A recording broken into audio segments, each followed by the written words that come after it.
Good morning. Sun is up.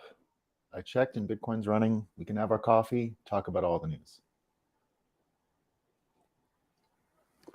So, had a story that I wanted to lead with today, but it got blown out of the water. As I woke up this morning, I discovered that Bernanke, the former Federal Reserve chairman, has won the Nobel Prize in economics. So if you know a little bit about the Nobel Prize, you'll hear often that the Nobel Prize is the economics Nobel Prize is called the fake one because it was an add-on to the other ones that are more hard sciences. So you got the physics, the chemistry. There was the peace one, but this one came in, and I guess it's not even from the Norwegians. It's only from the Swedish people.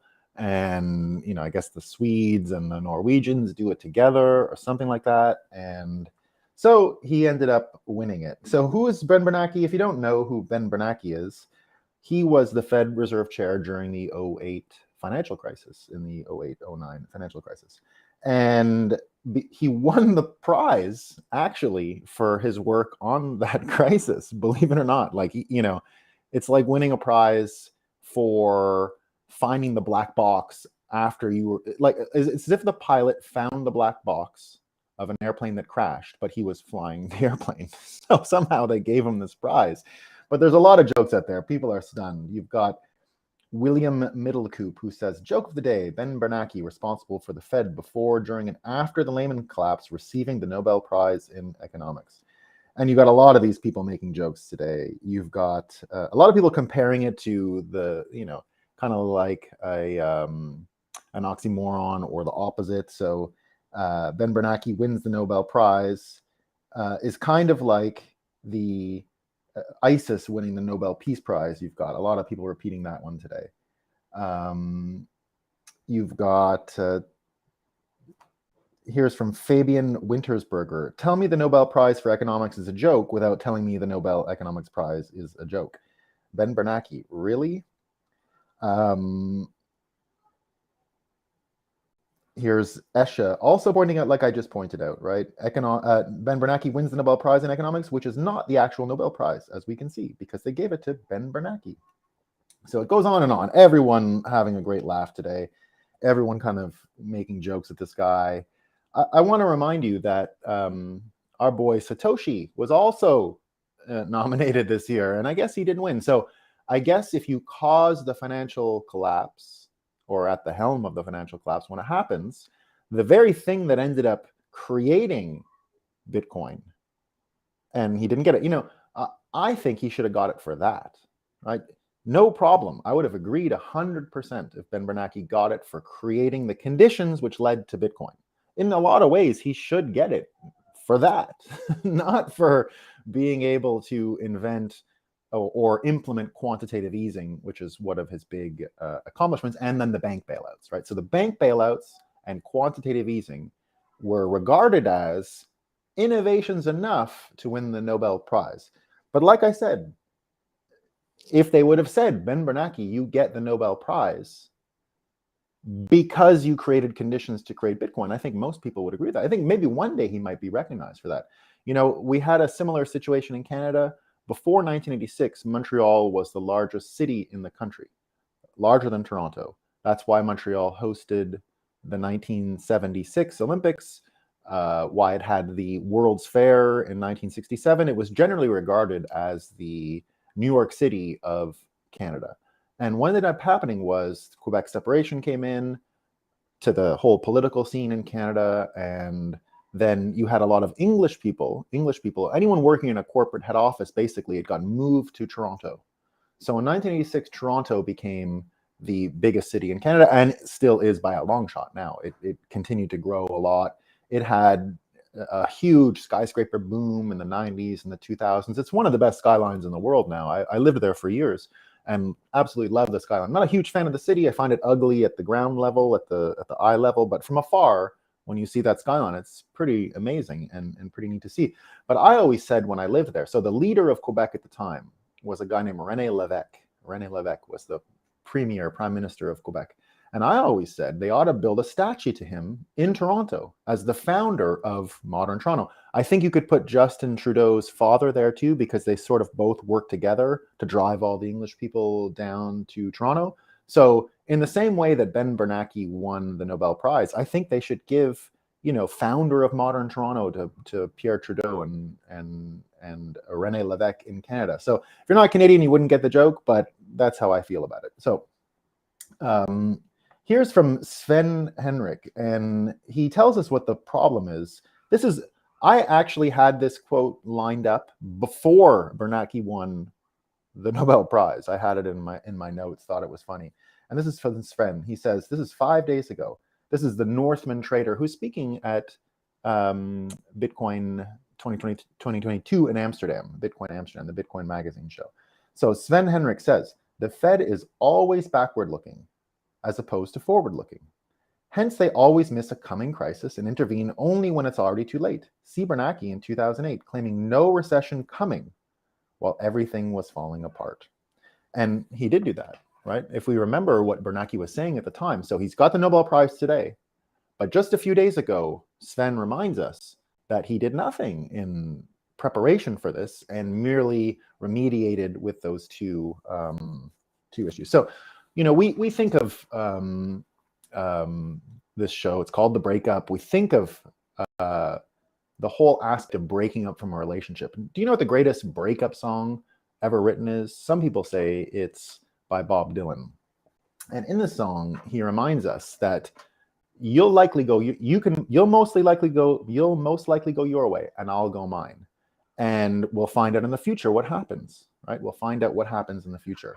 And that's why we make predictions on this show. You have to look into the future. Looking into the past doesn't give you much, but now, because he's won this Nobel Prize, we actually get to use their retrospective nature and our predicting nature and abilities to put all this in context. And the conclusion is we might be closer than ever to a flippening for Bitcoin to actually take over. And I'll explain why. Giving him the Nobel Prize the way they did actually creates a clear distinction now, I think, in the public's mind, and I'll explain why it's going to head to the public's mind. If we take a look at these factors, so this is political, economic, this is religious, this is intellectual, this is fun, gregarious, this is military. These are the Carroll Quigley factors that go into predicting whether a culture will perpetuate, go forward, or whether it will die on the vine. We've talked about that a few times on the show. Carroll Quigley was a professor of the Clintons, and I think just Bill maybe, but Bill was a huge fan. I think Nancy Pelosi met her husband in his class at Georgetown. We've mentioned it on this show before. And he uses this model to basically tell you what the capacity is for a culture or a society to move forward and to perpetuate in the future, which is really what this show is about. We call it The Breakup because we're about imagining a future just like you would in a relationship. When you're in a strong relationship, one reason why it's hard to break up is because you've already imagined a lot of the future. And when it becomes no longer possible, when those conditions can't happen, you get a type of cognitive dissonance, and you will refuse to rebuild those sandcastles in your mind.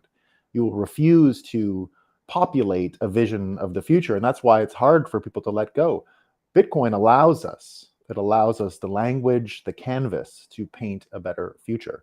And with the amount of screw-ups like this Nobel Prize, and with all of the policies coming from these folks, we start to see the division between the future that either system is creating. The Bitcoin future is starting to become a lot more vivid, and the dollar future is becoming murkier and murkier and funnier and more of a joke. So we'll get into that. So the first one here, so we know now that these economics folks are getting criticized, and the experts in general after COVID and now with an economic crisis, even military experts and energy experts with what's going on in Europe. Think about it.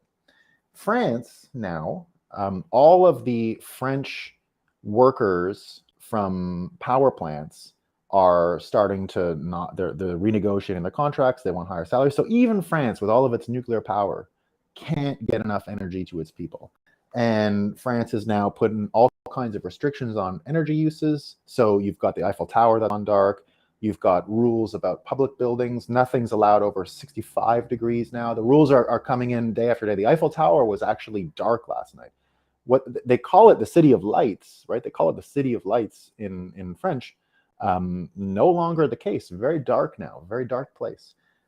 We can get a few other stories along the same lines. We've got the Bank of England now doubling QE bond buying. They say it's temporary, but this is the same issue with the gilt stuff that we talked about 2 weeks ago. So that's back. Everything they did 2 weeks ago to stem a run on their pensions, and some people were saying that day when the Bank of England entered the markets to buy the gilts, that they were hours away from 90% of pensions in the UK just going up in smoke. Imagine. And they're back in that position. Whatever they did 2 weeks ago, I don't think it's as dire, but the rates are going up. It's becoming more and more expensive.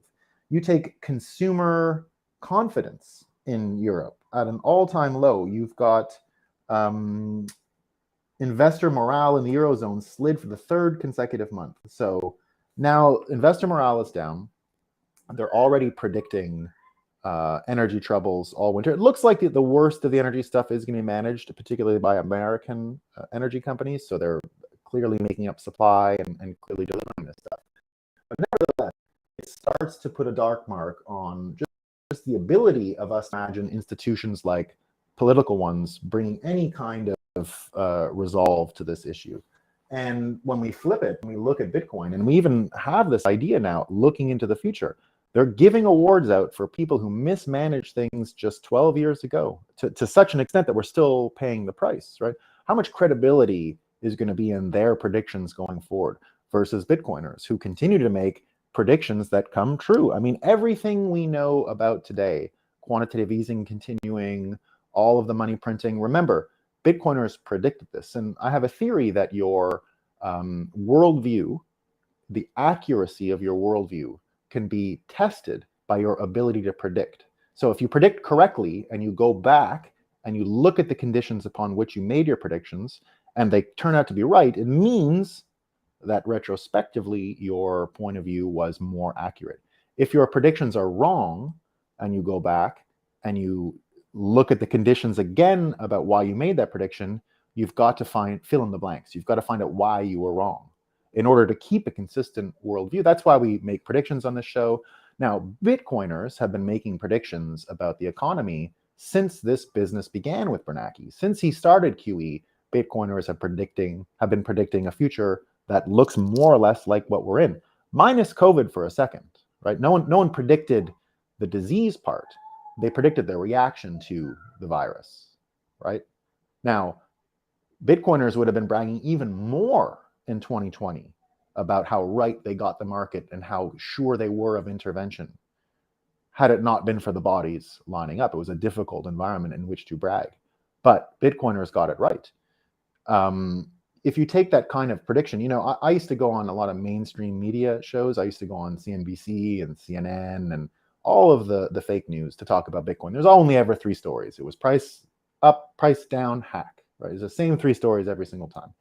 And I went on and did a series of stories, a series of interviews in late 2019 about the reverse repo markets and Bitcoiners being the only ones who followed this stuff. Really, they laughed at us, right? I would go on Bloomberg and they would say, "Oh, you don't understand, you stupid Bitcoin people. It's technical, don't you know? It's technical, the reverse repo." And the reverse repo market, if you don't know, it's an exchange between commercial banks and the Federal Reserve overnight, buying and selling T-bills and paying basically a forward contract on that, right? Paying basically a sum of money, whatever the overnight interest rate is, to move that money. So at the time, we were saying that's QE. It's a small amount. It was $25 billion a night. And only the 25 billion just goes back and forth between folks. But the interest that's paid on that overnight, small amount, is what even makes a demand for that to happen in the first place, for it to even be made possible. So at the time, I would go on TV and say this in 2019, and I would say, if it's 25 billion now, something's got to happen. It's either going to get worse the Fed's going to have to intervene more. They can't just let this little leak keep going, right? Something's got to happen. And we didn't know about COVID. This is September, October 2019. If the world was just, if the world made any sense, they'd have given CoinDesk and all the other Bitcoin writers, some Bitcoin journalists at the time, some prize for predicting this, right? They would have given them some prize. At this point, with the logic we have at the Nobel, they're just going to give it to the journalists who laughed at us at the time, right? Who laughed at us at the time, saying, "Oh, look at the innovation." It's the same thing. It's the same thing as giving it to Bernanke now. We got out of it because of QE. It worked out for us. It was great. Quantitative easing. Whereas what we said at the time was, look, this is going to have to continue. You're not going to be able to get out of it. We're saying it today still. Raising interest rates are difficult. You're going to have to do quantitative easing in these highly engineered ways, which are just as dangerous. And we continue to predict a complete meltdown. A complete meltdown. Complete. The whole thing, not a little bit, not this is an opportunity for Bitcoin. We predict a full meltdown, full of the dollar, not of economic output and our brilliant economic capacity, right, which we're going to get back. But it will allow us to have more accurate price discovery and all the things that we need in the economy now, not more liquidity and easier money. So we argued for this at the time. We were given no prizes. We were laughed at. We can probably continue to be laughed at by these know-it-alls, and where we find ourselves is still on the projections that Bitcoiners have made since 2010, 2011, 2012. If you go through the years, we continue to be on Bitcoin thinkers' projections, not on the other guys. It's a huge difference, right? And now this is going to start to become a real benefit for us, because when we start talking about issues of environment and energy, you've got people who can't close their eyes to it anymore, right? It becomes impossible to close your eyes. If you see what's happening and you understand who's making the right predictions and who's making the wrong predictions, eventually everyone's going to go onto the side of those who are making the good predictions, no matter how many Nobel Prizes they give. Now, we can take a look at some of the other stories that relate to this, right? The political systems that are about to break along these lines. If you look at the great reorganization that's about to happen in US politics, have a look at this. So if you're not looking at the Arizona race, you're missing the Arizona governor race. Both Senate and governor you can look at right now. But Arizona looks to be a microcosm of really the fight around World War III, the political fight around World War III. And yesterday, a really funny thing happened. So the Republican candidate, and she's a Republican like no other, so don't think of her as the same kind of George Bush Republican. She's a totally new breed. Her name is Carrie Lake. She came from the fake news. She quit the fake news. She was a Fox News or one of these local news stations. And you know that video that everyone passes around where all the journalists are reading from the same script about fake news, and it all moves into it goes from like one local news branch to the other, where you can tell they were all reading the same clip. If you haven't seen it yet, go look for it, because it's very popular. I think you've seen it. Most people have seen it. If you haven't, it's just that. It's a series of local news broadcasts, edited so that it sounds like they're all speaking the same. They're all saying the same text, which is what they are doing. They're all reading off the same script, but it's edited to show how many people read off the same script in different offices. They sometimes merge them all together so they speak in harmony. It's sometimes one passing a word off through the sentence to another so that the whole sentence is complete, but you've seen 5 or 6 different faces. A very famous video. And so she left this because of that. So her opponent, a woman named Katie Hobbs, was being interviewed yesterday. And so there's been no formal debate, which I don't think really matters, right? Where we're at now is there's, the Democrats are running in the United States after Joe Biden won, pretty brain dead candidates. We've got Fetterman, who is in Pennsylvania. Now, I'm not saying you don't need a brain dead politician is necessarily a bad thing. I don't think just because you have smarter people, you should win in politics. We're okay with low IQ people being in politics. We prefer it in some ways. And so we're not anti-Fetterman from a capacity point of view. we love that we have a bumbling fool as president. It's ideal, right? It's ideal. I've never been so happy to have a president like Biden in office as a Bitcoiner. I never knew I would be this happy, right? I never thought I would be this happy with that guy in office, but I am. Every single day, his face out there, the way he can't string a sentence together, it fits perfectly with Ben Bernanke winning the Nobel Prize. They go together, right? It's a set. It works. We love it. Now, this Katie Hobbs woman, she was asked in an interview yesterday now it's 2022. I wish we didn't have to do this, but we've got to mention sometimes the race or the ethnicity of the characters for the story to even make sense. So, because that's the context that some people bring to the conversation. So she's asked what she's done for the Latino community. And her response is, that's a great question. I've been practicing my Espanol un poquito.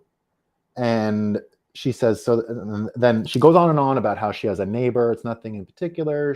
Her heart is open to it. All the fake bromide, all the euphemisms, all of the cliches you can put together in one pile. You can't imagine.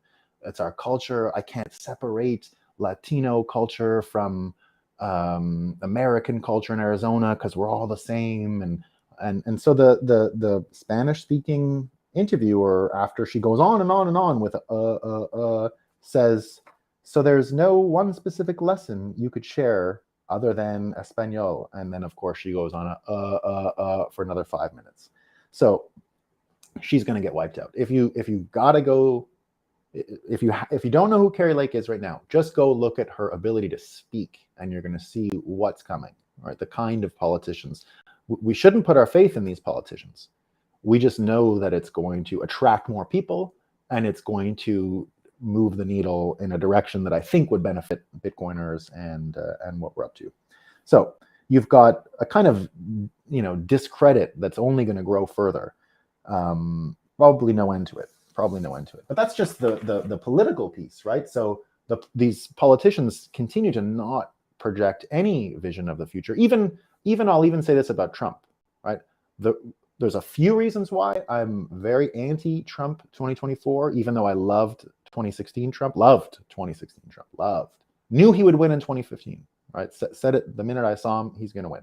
So, done with him now. The last day in office was awful by not giving the pardons. And people like me who defended him took that, I don't know if it's personal, but we lost whatever hope we had in him coming through for that one, really important focus on individual rights, which seemed to have been abandoned. Now, we like the idea of the triggering of him coming back and what that would do to people's brains, but that's not quite as interesting as getting real change and really making things different. And that's exactly why I'm not a huge Trump 2024 guy. Even about the election stuff, he keeps talking about the past election. Guess what? Everyone moved on. What do you expect? We're not going to relitigate the 2020 election. It's over, right? The best part of the American election system isn't about who's right and who gets it right. It's about moving on. Who cares who gets right? It doesn't matter, right? We have to move on. That's the best part of democracy. We all move on. Whether it was good or bad, we move on. I saw a lot of people criticizing Elon Musk when he said we should run elections in Ukraine or referendum in the Donbass and all these different areas. And everyone said, oh, you can't run elections in a war zone. Look at America. You can't even run your own elections when it's peaceful. And that's a correct point. But again, I don't think elections as they are really about getting an accurate result, unfortunately, right? Good enough we'll have to do for now because we're not going to be able to litigate the past corruption in the system. We really just have to push forward and hope it produces the right result next time. And if it doesn't, we have to move past it again, right? That's part of democracy, unfortunately. It's part of democracy. It doesn't mean you get it right every time. It just doesn't. We haven't probably had good conditions in a while. So we've all got to move on from these election things. We've got to move on. That's the important thing. Don't even waste time. Who was right about it? Who was wrong? Doesn't matter. Doesn't matter. Now, if Trump came out and said, I'm going to make sure every election going forward is clean, Well, that's a real policy, right? I could get behind that policy, but relitigating the past one, it's just a complete waste of time, and who cares? And it's stupid, right? We're not going to do it. No one wants to do that.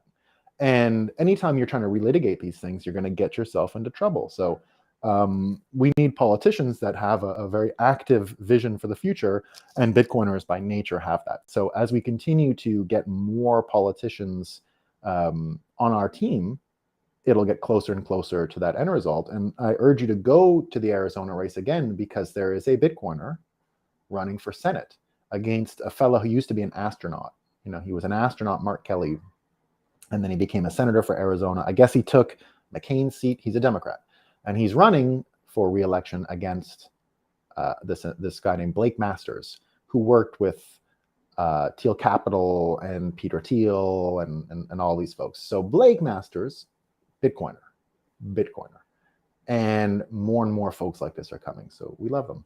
Now, when we talk about perpetuating into the future and what we can get and where it's headed, you know, politics are just one small piece. The religious piece is another, right? The religious piece is another. And this was an amazing story if you haven't seen it. And this is, you know, Nobel versus Noble again, right? That's really the fault line here, right? It's Nobel experts, the Bernankes, versus noble ideas, noble people, noble motivations that Satoshi showed us all years ago, right? So it's Nobel versus Noble. We can look at it in religious context. So William Shatner was invited to space by Bezos, the guy with the bad Lord of the Rings show. And Bezos and him went to space. It was great. So now Variety magazine had an interview with him. And the headline is, William Shatner, my trip to space filled me with overwhelming sadness. So you don't expect that, William Shatner, what's going on? By the way, I grew up where I lived in Montreal, was very close to where William Shatner was born and raised, like 2 or 3 blocks away. And I got to actually meet William Shatner at Satoshi Roundtable in 2020, just before the COVID thing. We were in Mexico. And him and I sat down, we chatted all about Montreal and the neighborhood, and it was really a great time. He had a hilarious speech. He goes, there's a quick interjection. He goes, you know, I understand when I was working, you know, I got to meet a lot of writers and scientists and everyone who would be involved in Star Trek. And I would ask them, you know, I get space and I get the time. I get space and I get time. But the whole space-time thing, I don't get it. Explain it to me. And he never got a great answer, but he kept asking people and kept asking. And so he goes to us at that interview. Now, I ask the same to you, Bitcoiners. I get what blocks are and I get what chains are, but this whole blockchain thing is pretty funny thing. So here's what he said. Here's the Variety article. And if you haven't read it, please go read it. Great article. He says, I continued my self-guided tour and turned my head to face the other direction, to stare into space. I love the mystery of the universe. I love all the questions that have come to us over thousands of years and exploration and hypotheses. Stars exploding years ago, their light traveling to us years later, black holes absorbing energy, satellites showing us entire galaxies and areas thought to be devoid of matter entirely. All of that thrilled me for years. But when I looked in the opposite direction, into space, there was no mystery, no majestic awe to behold. All I saw was death. I saw a cold, dark, black emptiness. It was unlike any blackness you can see or feel on Earth. It was deep, enveloping, all-encompassing. I turned back toward the light of home. I could see the curvature of Earth, the beige of the desert, the white of the clouds, and the blue of the sky. It was life, nurturing, sustaining life. Mother Earth, Gaia, and I was leaving her. Everything I had thought was wrong. Everything I had expected to see was wrong. I had thought that going into space would be the ultimate catharsis of that connection I had been looking for between all living things. That being up there would be the of the universe. Captain Kirk comes out and says, had it all wrong.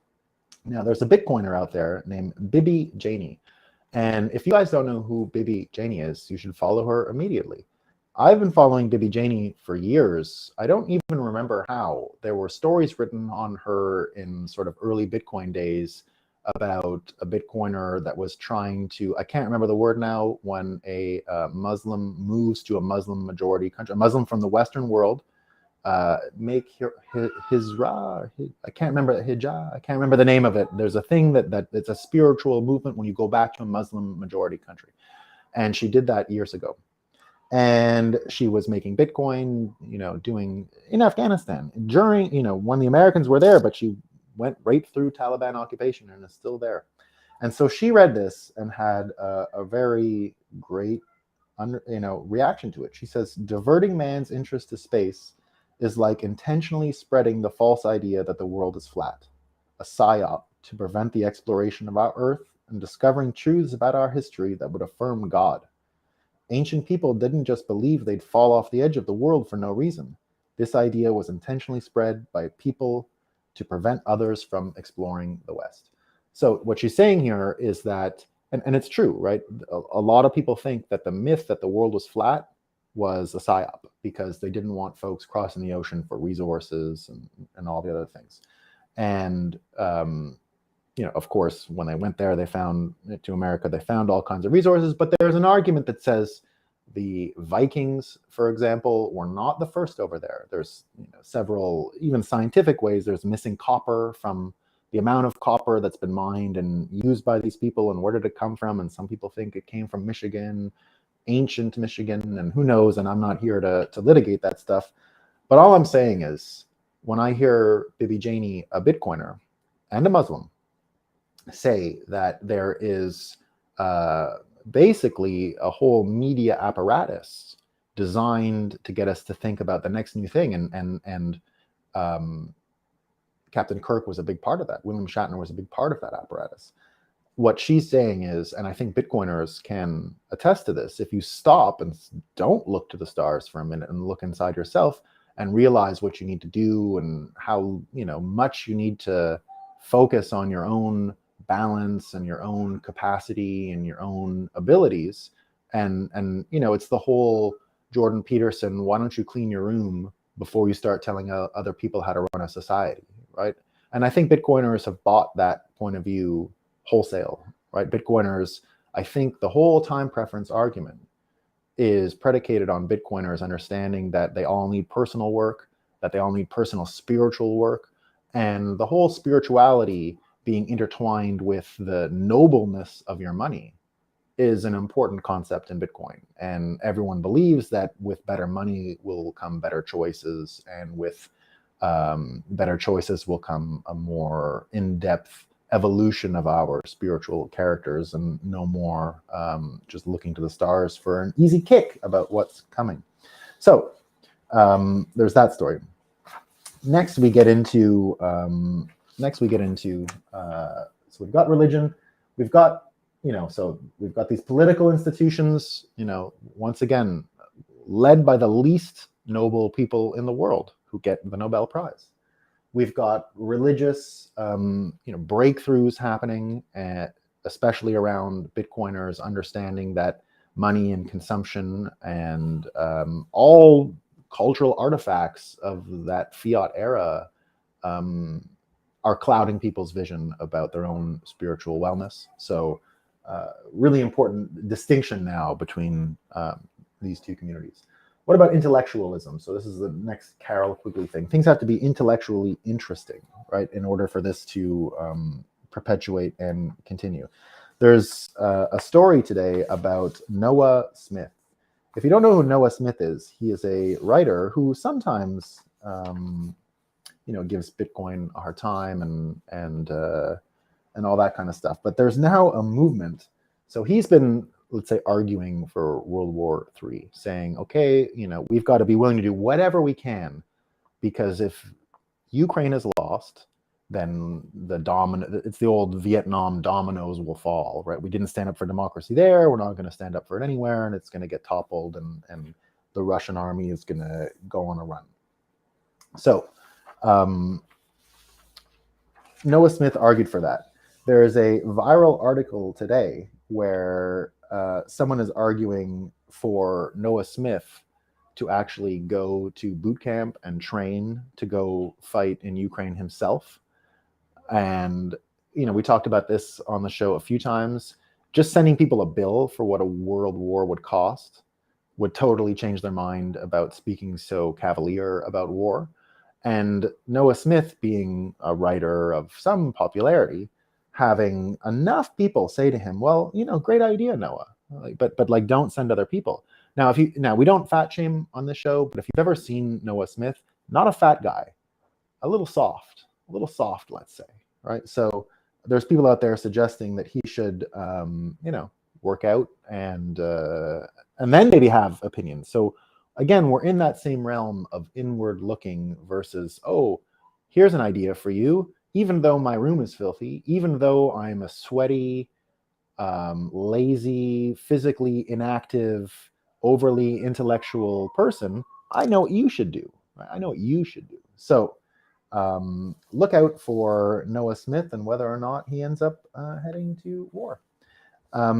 Now, the same people that like Noah Smith, the same people like Ben Bernanke, the same people celebrating Ben Bernanke for his, I guess, history lesson, I guess his ability to invent stuff like quantitative easing that serves only to perpetuate a problematic economic system. Of course, they're not being challenged by the media. And this is where we get some of the laughter, right? Where we start to get some laughter. So Bitcoiners, of course, know that we've got to have fun, right? That's why we like our events. That's why we like to meme so much, right? Bitcoin is basically memed into existence, right? People are just memeing all the time, and the mimetic force behind Bitcoin is so powerful.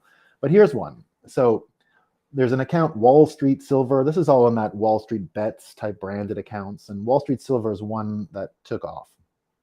And it's been talking about all kinds of, trouble coming and silver market and manipulation and doom, right? Now, maybe right, maybe wrong. We talk about doom of the economic system on this one a lot. So we're predisposed to trusting this guy, but we don't know if he's right. So he got asked by a New York Times journalist, and he shared this. And this stuff is funny. I mean, it is, right? So this journalist comes out and says, why would people listen to your views on markets? What makes you an authority? And then he mentions his credentials. But then so that's a text exchange. New York Times asked him. And by the way, I turned down interviews from the New York Times and all these folks. Nowadays, I used to do them. I'm quoted all over the New York Times and a lot of these newspapers. But I was asked in 2020 at the height of BLM, right when it was starting, if I could come on the channels and make a quote about Bitcoin and BLM. There was starting to be some chatter about how Bitcoin bros weren't doing enough. And immediately I said, okay, this isn't the price up, price down hack. This is a trap, right?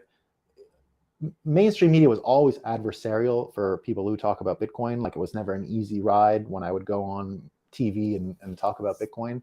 But this one I knew had to be avoided 100% because there was no winning that. It was going to be like, why are Bitcoiners so racist? And why are you beating your wife? And why do you hate your dog? And all these questions where there was just no way out, right? The minute you say, well, that's not true, you're basically confirming it. So so he ends up, doesn't engage with the interview, but looks him up. So Wall Street Silver shared with us, a clown banking reporter from the New York Times is upset about my tweets related to Debit Suisse instead of Credit Suisse and Deutsche Bank, and sending me DMs. This journalist is assigned to finance at New York Times and has degrees in fine arts and philosophy.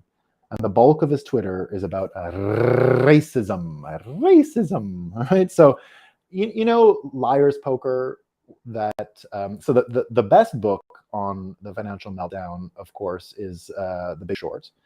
And his previous novel, he had a few Moneyball, Michael Lewis before. His original book that made him famous was called Liar's Poker. And Liar's Poker is about him, right? Him as an art grad from Princeton who got a job on Wall Street and was convinced he could destroy the whole thing because he absolutely didn't know a thing. He didn't know anything. He got the job because of his pedigree, his background, his cultivation is what got him there, not his knowledge or anything like that. So, it's the same situation here. We've got another journalist, no experience, just a bit of moral condemnation outrage. And of course, we get to laugh at these people and we find it hilarious and all the rest. So what does this all mean? If you bring it all together, right? We're at a kind of finger pointing time. This division between Nobel and Noble, the Nobel experts and the expert class, and the more noble folks are now clearly, in my opinion, distinguished when it comes to all of these factors, when it comes to political capacity. So these economic engines are leading to very clear distinctions between imagining the future from a political point of view, from a religious point of view, from an intellectual point of view, from a fun point of view, right? Bitcoiners are still laughing. Even today, we're going to meme the hell out of Bernanke. It's going to go on all day. The rest of the people are going to be sitting there in angst. Should he have gotten the Nobel Prize? Yes or no? I mean, who's going to argue that?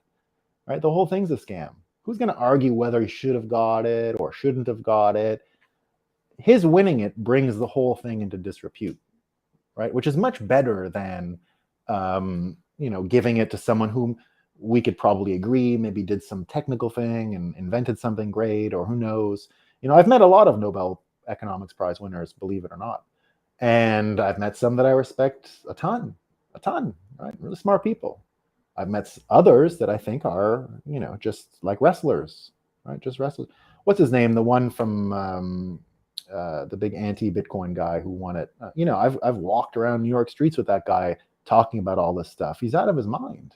Like you can't, nothing connects. Like his whole vision of the future is off. I can't remember his name right now. So the finger point, we're at the finger pointing stage. We haven't really felt it yet because the economy really hasn't started bleeding, right? So Bernanke winning it in like a month, when we're going to start to see layoffs in America, we're going to start to see the economy contracting at the labor level. I think recession is in, and jobs are going to be lost, and more hard times coming. So that's just my prediction as a Bitcoiner, but I could be wrong. Right? We always have to say in Bitcoin, I could be wrong. Really important exercise for us. Got to stay humble. So all of these factors, right, are not really showing a future. The military piece continues to look strong, right? The American military continues to look strong. And if we look at what happened today, just today, right, Russia now with another major attack on Ukraine all morning. It looks like they've been launching missiles, bombs, the things they could have done without, all the things they can do without people, right? Basically because the military is in a corner and they had trouble with the bridge. They've shot, hundreds of missiles today on civilian spots. So looks like that conflict is not going to get under control anytime soon and will probably get worse. So the difference here, though, is that the US dollar, especially through energy interests, continues to control all motivation around the military. But the good news is, from what we saw today with Putin, is that the actual soldiers, feet on the ground, the big machinery that is required to move those people, the tanks, all that stuff, looking to be obsolete. With the attack on the bridge, which looked like a drone, I'm not sure, it could have been a truck that just exploded on the bridge, but I saw news, don't trust anything that comes out of that area, but I saw images and news that it could have been a drone attack. So I'm, assuming there's going to be drone attacks at that scale shortly, so I'm just counting it in the drone category until I hear otherwise. But we see the playing field leveled because of the new technologies. It's all space and drones. Those are only two fields that count. It's space and it's drones. Everything else, tanks and aircraft carriers and jets and all that stuff. And I guess the hypersonic weapons, I can't forget those. The super high-end, nuclear tactical nukes and hyperbolic missiles. So those are the three factors that remain relevant in war. So what Bitcoiners need to do, right? And I almost talk about this on every show, is to continue to move closer to energy interests, which look like they have a stronger grip on military uses than maybe even the politicians. Now, I'm basing this all on my belief about what happened in the Nord Stream situation. I will share one more point of view that might be helpful to you, because I don't want you just repeating the things that I've come up with. So the Nord Stream situation, I've said maybe probably looks like American energy interests had a large role to play. It turns out that not using a pipeline, the way it hasn't been used between Russia and Europe, actually does make it prone to an accident where it could blow up. I just heard it for the first time ever broken down, and it looks like it's actually a likely thing if you're not moving the gas, right? Not moving gas between a pipeline can create a real problem. But here's the thing you should ask yourself. Why have we not seen one expert on any channel? I mean, how many people service pipelines and know pipeline security in America and Canada? I mean, there must be a lot. We got a lot of pipelines as it is. There must be someone who says, like, how can one of these things blow up that way by accident? And we haven't even heard that argument put out there yet. It very well could have been, right? It very well could have been by accident. I'm not sure at all. I do not have any reliable sources, and I've never seen a reliable source in that part of the world, even though I know real people there. None of it's reliable. So, you got to go a little bit on your instinct. I still think American energy interests had a large role, and I still anticipate that our best avenue to flipping this one last piece. I remain a non-violent Bitcoiner, but we simply must subjugate and subordinate the military apparatus to a Bitcoin economy if we're going to create a non-violent future, right? We got to get control of that. And it could just be by motivation and all the other stuff. So that's the show for today. Let me see what we got for chats. Oh, we got a lot. Morning, Bernanke. Yeah, he's an absolute joke. Justin says he gets the Nobel Prize for kicking the can down the road economics. Yeah, they could actually name it that, kicking the can down the road. Oh, we got happy Monday from Ireland. It's thanks, Audio Innovation. It is so I remain on the border between Canada and the United States. So it's, I guess, Columbus Day. Is it racist to say? Do you want to hear an amazing thing? I didn't know this. So there's an argument out there that Christopher Columbus is something called a crypto Jew. And crypto Jews were the Jewish people that were forced to convert to Christianity, Catholicism during the Spanish Inquisition. Did you know the day where they were expelled from Spain if they didn't convert? It was the day Christopher Columbus left Spain. He was a Jew. He was a crypto Jew, according to some people. He was one of the crypto Jews. And according to this theory, we mentioned earlier about, what Ginny said in the Afghanistan Bitcoiner about flat Earth being a psyop. A lot of people think he knew that it was a psyop, and basically knew he wasn't sailing to the end of the world at all. He knew he would find that. So all this to say, we think of, and this was all 15 years before the printing press was invented, right? So that the Spanish Inquisition is sort of the end of that era. They were expelling these Jews. Get out of here. If we're not converting, you're done. And they went to a place where they knew they would be safe, and then came home and they had to be celebrated. And then the printing press was invented, and then you could have a repositioning of the historical context of all of that. Now, I don't have any proof of this stuff. I've just read it and heard it. But wouldn't it be funny if the simulation created a scenario where, like, the crypto Jews were one of the big instigators of what happened after with the Reformation in the end, right? Like, having in America, having a place to go, having a pressure valve for the politics of Europe had a lot to do with the success of the printing press and the ability of those peoples to make a new world. They could go to America and sort of hide, right? And so anyway, what a funny coincidence that it would be crypto Jews and I guess crypto Japanese, Satoshi Nakamoto, who bring peace to the world. We'll see. Let's see. Reverse repo markets were already imploding towards the end of 2019. COVID. Yeah, this is from Justin. Was useful, Patsy. Yeah, that's what I'm saying. Like we if you even go back and see my television appearances from late 2019, that's exactly what I'm saying. I'm saying this won't stop. Right? They're going to have another reason to get even bigger, because this thing, it's got gravity. It's physics in this, right? It's physics. Like there's no way out. And I said it again and again. Audio innovation. The Nobel Prize seems to be a prize for years of best propagandist. If you ask me, that's not bad. Who says, yep, hilarious video. That's I think the one about Reuters and everyone copying each other. Bibi Janie is incredible. Yeah, Justin mentions Bibi Janie is incredible. Yeah, she's great. And I really liked her response to the William Shatner story. It's true. That's how I feel. The Nobel Prize is given to everyone, in my personal opinion. It has lost all meanings. Yeah, Bob the Builder. Yeah, I mean, the Obama thing, and that's what that's it, right? That's what we're looking at here. We like that it's in disrepute. Right? It's good. It's like having Biden as president, right?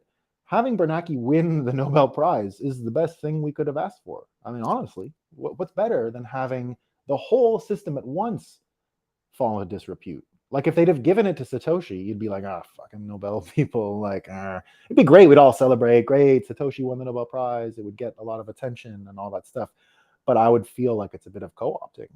I mean, give it to Satoshi, and then they would do something like get Vitalik to pick it up and say like proof of stake is the best or something crazy, right? They would do something wild. So they can't be trusted. So we're glad, right? Yeah, Bernanke won the bed. Yeah, can't wait for the Bitcoin memes. Desakota, that's what I'm waiting for. When I saw that, I was like, wow, this is going to be a party, right? Bernanke wins. It's not just going to be ISIS winning. I mean, that's like the easiest one to come up with. I only had an hour or two. I was gonna get a collection of the best comparisons, analogies, but someone else will do it. All right, team. That's all I got for today. Peace.